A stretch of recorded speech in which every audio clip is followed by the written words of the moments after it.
Hello. Hello Adil, हाँ सुनना मैं तैयार होके निकला था, ते जल्दी पहुंच। सुनना लेके आबे। कहाँ? अच्छा हाँ, ओला बोला था। चल ठीक है बेबी, तू निकल, मैं सामान लेके पहुंचता हूँ।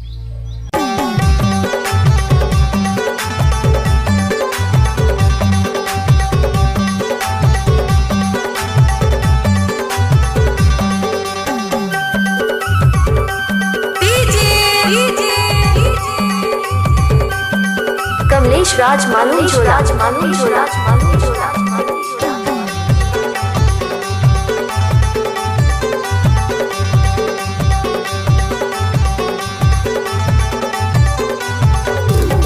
रानी चलना मैं हाँ घुमाऊं टोला लव सिटी में। रानी चलना मैं हाँ घुमाऊं टोला लव सिटी में। तनिक बाइट के देख तो रानी, तनिक बाइट के देख तो रानी मोरे लाल स्कूटी में।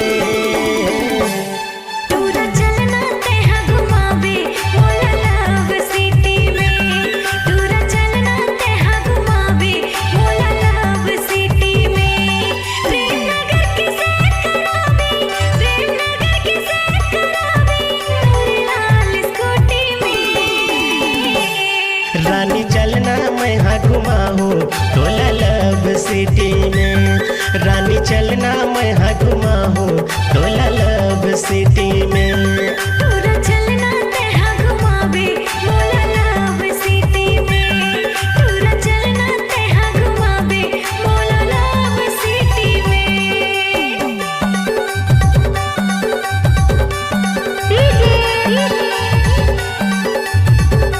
कमलेश राज मालूम झोला मालूम झोला।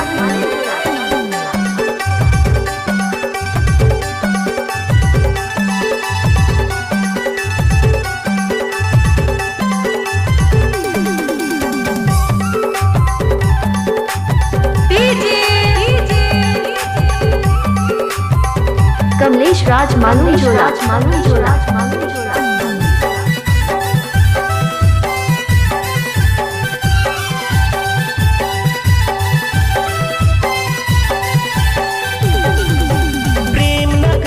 प्रेम हवे बोली भाखा यहाँ के मीठा थे।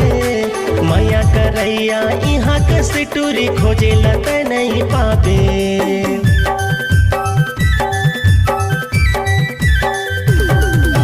प्रेम नगर में प्रेम हवे बोली भाखा यहाँ के मीठा थे।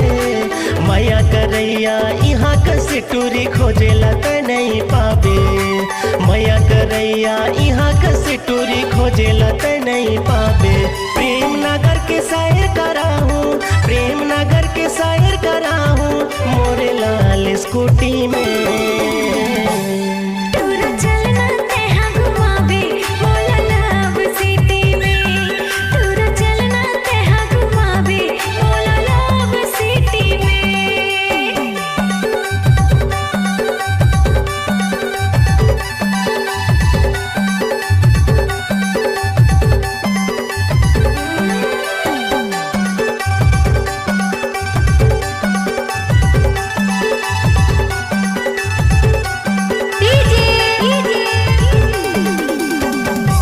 कमलेश राज मालूम झोला मालूम झोला।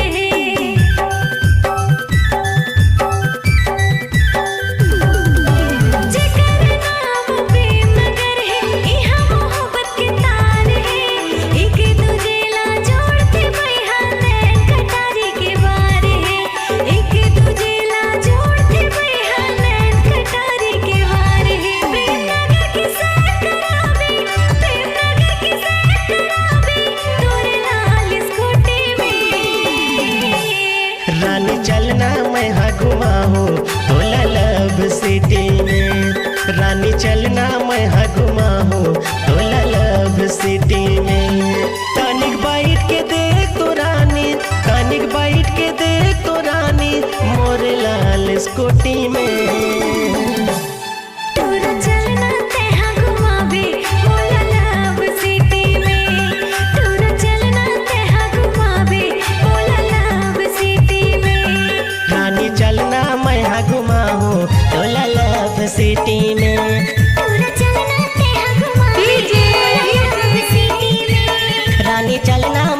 कमलेश राज मानू सिटी में रानी चलना मैं हगमावे दुल्हला सिटी में